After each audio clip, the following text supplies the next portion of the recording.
કેમ છો વિદ્યાર્થી મિત્રો? આજે આપણે અપૂર્ણાંકની બેઝિક વાત કરીએ છીએ. આપણે આને અંશ કહીશું અને કહીશું છેદ.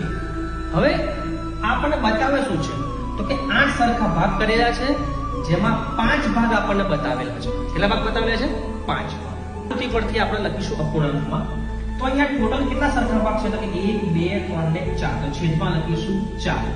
છાयांકિત ભાગ કેટલો છે? તો કે 1 ના છેદમાં 4. વિદ્યાર્થી મિત્રો, છેદ કરતા અંશ મોટો છે. જો છેદ કરતા અંશ મોટો હોય તો આપણે એને અશુદ્ધ અપૂર્ણાંક કહીશું. તો છેદ કરતા અંશ નાનો છે તો આપણે એને શુદ્ધ અપૂર્ણાંક કહીશું.